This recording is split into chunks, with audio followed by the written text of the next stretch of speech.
Rani Patel, Hi. Managing Director and founder of Calling, co-founder. Thanks for joining us on our little sofa for an after-work natter.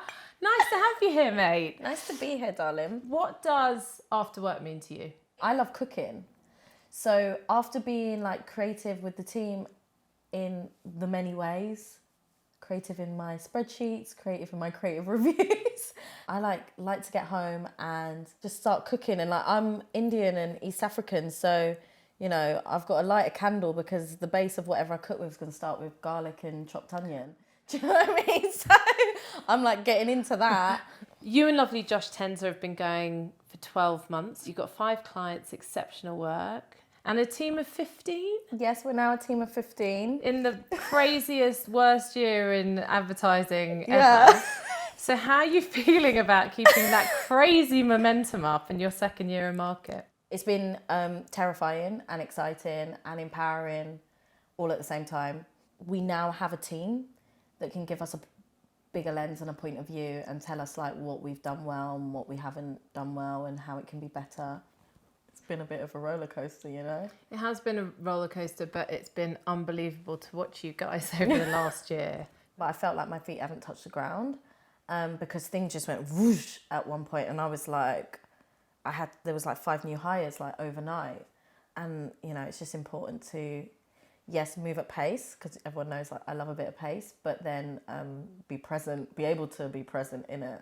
You describe yourselves as a collective. Yes. Can you tell me a bit more about that? The way in which we create and the way in which we are designed as a business, which is centered around this idea around community, communal, and we adopt communitarian cultures. Adlan can be led a lot by individuals' egos and agendas, and we believe that the collective is what leads to empowerment, liberation, and like the best work. Our aim when we set out, it was just the 2 of us, and we were a duo, and I guess we had a collective mindset in that way, and we wanted to invite as many people into it, but we also know that like we might not be able to have everyone under our roof, so we want to be socially sustainable in the way that we invite people across the globe, and it also expands to that way. So hopefully that makes sense. Yeah.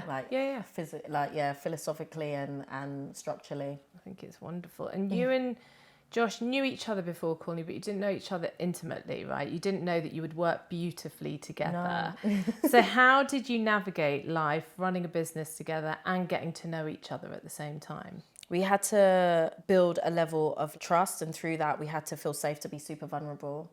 We are really aligned on our philosophy around the work and life. But my lived experience in Adland is very different to Josh's lived experience in Adland. He's white and I'm Black and South Asian. My experiences Josh cannot relate to, but he is compassionate about it, and he's deeply empathetic about marginalised experiences, not just in Adland, but in society.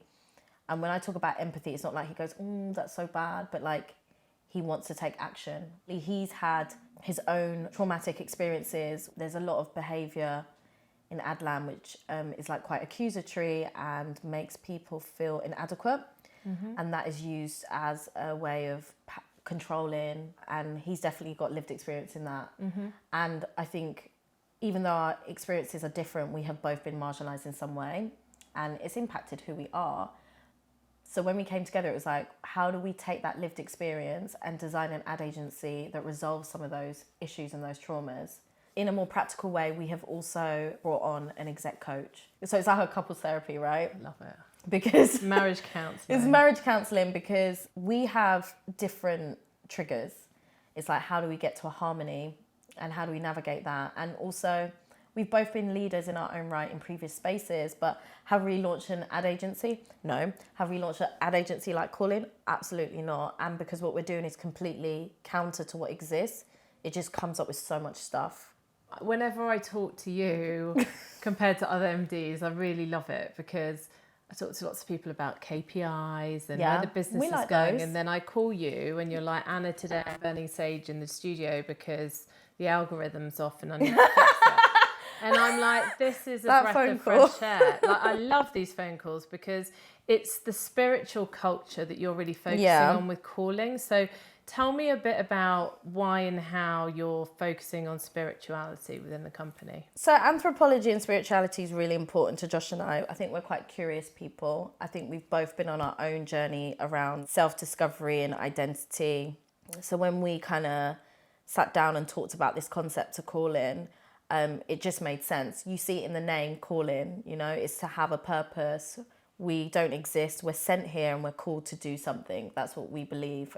Spirituality, I think people might hear it and feel like it's really heavy. For the team, we invite them to explore their identity and their spirituality as and however they wish. It's not about dogma and us being a cult or putting that on anyone. But if I was to just really like practically talk about why spirituality we feel is a really important thing, is that it's this ability to believe beyond what you can see. The idea of creating is a spiritual act, because if we think about it, we have to develop something really that's first of all in our mind, and then transfer it into some vessels and some tools in which you can then share with someone else, say your client, which then goes into their mind and they believe in it and they buy it, and it then becomes this thing, right? This advertising, which then transcends and connects with so many people. But there's a need for spirituality, because for us anyway, because we need to go beyond ourselves in order to do the work that we need to do. Tell me a bit about how you are focusing on making the company a safe space for your team. Yeah.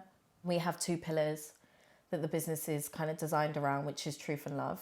Truth is all about radical honesty, but also the ability to show up every day and be your most authentic self, but also identify with the work. So what is your truth and how do you identify with this brief or this community, whatever it is that we're trying to do with the work. The other pillar is love, right? Which is like the industry is set up and built on competition. You've got to pitch, you've got to win this award. When Josh and I were designing the business, I was like, nah, none of that. Because you're never satisfied with competition, because you go one up and someone goes above you, and then it's and an next, right? There's always another thing you've got to compete on. So we're like, we don't play that game. But when you look at something like love, it's abundant and it's expansive. And what that means is like, I love your top, and that might inspire me to go off and buy a red top, right? But also it's a filter of which we interact with each other. So everything is coming from a loving place. Yeah. We're in the business of dealing with human beings, you know? So for me, it's like it needs to come from a place of humanity. So when we look through the pillars of truth and love, it easily eradicates some bad behaviour, and that behaviour that has made people feel unsafe. And that's what we're always doing. So like what type, I mean, you've experienced it growing up in advertising. Yeah. So what types of bad behaviour are you trying to eradicate? Misogyny, misogynoir, banter. Banter's really interesting. Me and Josh are not into banter, and we like to make jokes, and I'm funny, everyone's funny. But banter is a culture that you see a lot in Adland. We can make a joke about something someone's done, but I think if it's done like twice or 3 times, then I feel like it becomes banter. But what I think banter really is bullying. Say there's a gag about someone's woolly hat, I don't know, whatever, you look like, where's Wally with the woolly hat? Someone said it once about that person, it's a little giggle. Then they say it again. And then what you notice is people start jumping on that joke, and then they all start doing it, and it's infectious, and everyone's doing that joke, and they keep making that joke about Anna and Anna's hat. What is that? That's bullying. People might think that I'm a bit like taking it deep, but when you really look at it and think about what that does to someone, chipping away at them, to their self-esteem and their ability to feel safe and their ability to then come in and do their job, you can see what that can do to that person's development in that role and their capacity to thrive. It's not a joyous place to be in. What would you do with someone who hasn't figured out their calling? Because, you know, we've talked about the fact that they could be asked that in an interview. That is one of the most important questions that we ask in our interviews. Ask me what my calling is. What is your calling? No idea. Not a clue. So what I would say is, I think a lot of people haven't got to a point of articulating their calling, but I think a lot of them are doing it in some way in their life, but they don't realise it. Because again, they're not present and they haven't had the time to go inside and go, oh my gosh, when I do this, I feel joy. And when I do this, I don't feel good. That's where I get energy. And that's where I just gravitate. What I think the question does, if you can't answer it and you don't know what it is, it definitely sets you on a path to trying to find out the answer. Finish this sentence. If I wasn't in advertising, I would be a... I always wanted to work in advertising since the age of 7. I wanted to make those things in between the shows, and I love the Argos catalogue, and I basically... Oh my God, that is actually brilliant. You didn't want to make TV, make films, you wanted to make the adverts. I was obsessed with the ads in between the shows, and I was obsessed with the Argos catalogue, because I grew up on an estate and it wasn't safe to go out and play. Yeah. And we didn't have a balcony or anything like that. So my entertainment was really, toys, but then like watching kids shows. And then I studied business and economics in secondary school and got into brands. I was like, oh my gosh, I love them, obsessed. And then I was like, I want to be in advertising. Here I am. Since the age of 20. What I'm surprised about is that you wanted to do that from 7. You're now in it, you're 16, you're doing brilliantly, you've got your own agency. But there's not a like, I'd like to do that next. You're still in it. Advertising is my first love, you know? So I can't let her go. I can't let her go. Honestly. Thanks, mate. Thank you for having me. Amazing.